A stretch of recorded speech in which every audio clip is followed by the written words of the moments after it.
RBT9 FM, The Music Factory. Halo, selamat pagi kawan The Music Factory. Assalamualaikum warahmatullahi wabarakatuh. Program RBT Top 9. RBT9 FM The Music Factory, kawan RBT masih bareng Ray Jagonia dan masih bersama dengan Talent Mapping Kota Pekanbaru ya.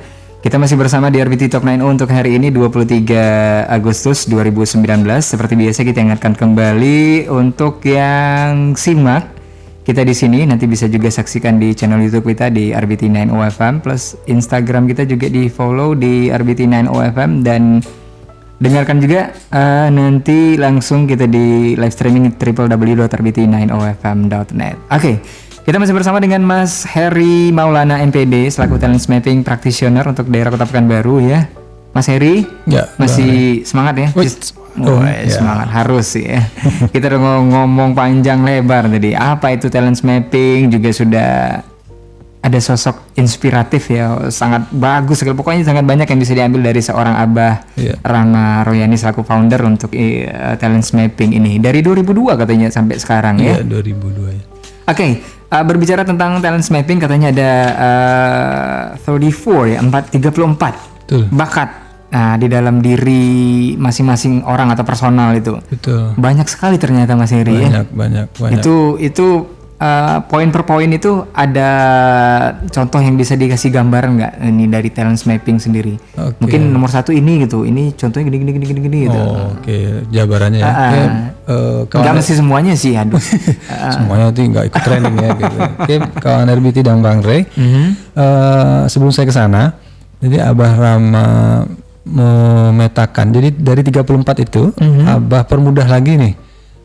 Jadi permudah lagi menjadi 2 domain. Ya. Kenapa bakat ini dikatakan juga karakteristik produktif, ya, sifat produktif karena memang dipakai untuk aktivitas yang produktif dan bermanfaat. Nah, Abah sendiri memetakan kalau untuk produktivitas atau kerja cukup ada 2 bentuk pekerjaan. Yang pertama pekerjaan yang benar-benar harus bertemu dengan orang, atau pekerjaan yang tidak perlu bertemu orang.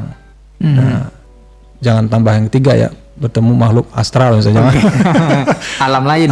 Cukup 2 saja, bertemu orang atau tidak bertemu orang. Tapi memang iya kalau kita renungkan ya pekerjaan hanya itu. Ada yang kerja sendiri di belakang layar, gitu, apalagi dengan adanya media sosial kan, gitu. Nah, dari bertemu orang dan tidak bertemu orang ini baru yang 34 ini masuk kemana? Nah, tapi yang bertemu orang ini dibagi 2 lagi nih. Ada yang namanya keren kayaknya penjabarannya. Ada yang namanya influencing, ada yang relating. Ada yang bertemu orang untuk mempengaruhi, ya, ada orang yang bertemu untuk kerjasama, untuk melayani begitu ya. Nah, kemudian yang tidak bertemu orang ini bagi 2 juga, yang melibatkan berpikir dan yang tidak.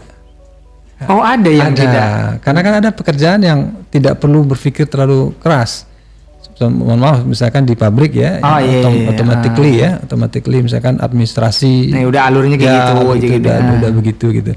Nah, sebagai contoh misalkan pekerjaan-pekerjaan yang butuh influencing, bertemu orang, tapi harus mempengaruhi. Nah, contoh misalkan dunia militer, dunia hukum. Contoh sederhana lah, untuk menjadi seorang pengacara dia harus punya sifat yang agak-agak hakim lah ya, misalkan hakim, sifat-sifat yang keras kepala. Militer juga begitu. Kalau nggak keras kepala nanti dia bagaimana memperjuangkan kasus ya, memperjuangkan kebenaran. Hakimnya diem, nanti dia hanya dibully kan gitu. Bener. Makanya ketika kita punya anak, punya tim, punya orang yang orang nih keras kepala banget sih, ya. Keras kepala di bahasa di 34 itu namanya komen. Berarti memang suka mengkomandokan. Betul, komando mempengaruhi, bahkan dia berani untuk berhadapan dengan konflik.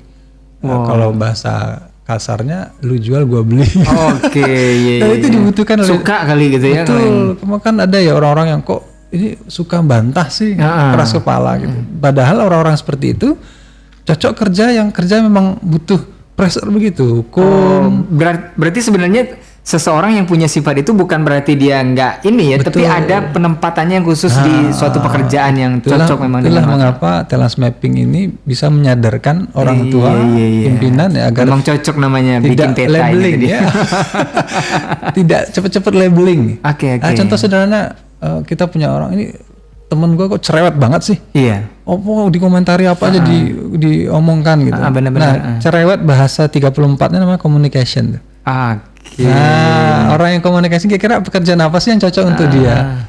Bang Rey bawel banget sih gitu ya. Ini Bang Rey ini cerewet harusnya. Nonser. Cocoknya di mana? Nah, presenter, guru, trainer. Oh, udah ada berarti ya? Udah ada satu berarti. Contohnya Bang. Nah, begitu jadi jangan buru-buru melabeling, mengatakan di kelemahan. Karena bisa jadi dia cerewet, salah penempatan. Misalkan dia cerewet ditaruh di perlengkapan. Bagian gudang. Ya nggak berjalan. Coba dia ditaruh di depan layar sebagai MC, ya, sebagai pembawa acara, akan lebih bermanfaat sebuah ini. Akhirnya dia bahagia, kemudian organisasi yang dia masuki juga lebih produktif kan, begitu. Jadi penjabaran 34 begitu, Bang Rey. Ketika digali lagi, nah kalau dari talent mapping ini memang kita harus menemukan bakat terkuat dan terlemah. Kalau versinya Abah Rama memang carilah 7 teratas dan 7 terbawah. Jadi kan nanti ketika kita tes mapping ya, talent mapping full itu, assessment itu, nanti akan muncul urutan. Dari 34 tuh muncul urutannya. 1 sampai 34. Nah, yang akan kita cari, lihatlah yang 1 dan nomor 7 itu bakat terkuat kita. Hindari yang 28 sampai 34, 7 terbawah. Nah, itulah salah satu prinsip yang dipegang oleh kami talent mapping itu. Fokuslah pada kekuatan, kemudian siasati kelemahan. Berarti dari 34 ini ada kelemahan dan kekurangan tergabung. Betul. Di dalam itu akan terpotret di situ. Nah, tugas yang paling urutan bawah, 7 terbawah berarti kelemahan. Dan itu harus dihindari. Jangan bekerja di bidang itu. Kalau misalkan kita orangnya tidak teliti nih. Bekerja di bagian keuangan, apa yang terjadi Bang Rey? Hancur keuangan. Tiap tahun defisit terus, nah bahaya kan gitu. Jadi ketika kita sudah tahu terkuat dan terlemah, kita akan lebih fokus dengan yang kekuatan kita. Kekuatan kita di mana? Nah, jangan yang fokus pada kelemahan. Gitu. Karena usia kita terbatas, umur kita terbatas, tenaga kita terbatas, jadi fokuslah pada yang kekuatan. Jadi filosofinya sebenarnya kalau kita lihat di olahraga, fokusnya seperti dunia sepak bola. Sepak bola kan tidak harus semua tim itu bisa melakukan semua pekerjaan. Tidak harus semuanya jadi striker atau tidak harus jadi kiper semua gitu ya kan. Filosofinya ada di situ. Yang kiper, bertahan, midfielder, penyerang. Penonton. Ntar penonton lebih galak dari pemain. Wah, itu karena dia ya melihatnya. Jadi begitu Bang Rey. Jadi talent mapping itu memang sudah benar-benar dipetakan lah ya. Ini dari yang 34 ini dibagi lagi secara global, sederhananya ada 2 nih yang apanya, semua pekerjaan itu ya, ada yang ketemu, ada yang tidak ketemu sama orang, tidak harus ketemu sama orang. Nah, dibagi lagi gitu ya. Nah, dari 34 ini yang setelah dibagi atau setelah dipetakan lagi sama Abah Rama Royani ini, persentasenya dari setiap personal itu mereka memanfaatkan kekuatannya itu enggak? Misalnya presentasinya lebih banyak mana gitu dari yang 34 ini, dari misalnya dia udah tahu nih kekuatannya di sini nih. Mereka lebih mendorong ke sananya berapa persen dari setelah kita lakukan pelatihan itu? Memang mereka lakukan semua atau ya udah laku di sini aja karena udah di sini nih. Ada yang pasrah gitu enggak? Ya seperti training yang lain pasti variatif ya. Bahkan ada yang setelah mengikuti training, satu langkah pintu keluar materinya hilang gitu ya. Nah, pas di dalam ingat semua gitu kan. Keluar dah hilang apa enggak?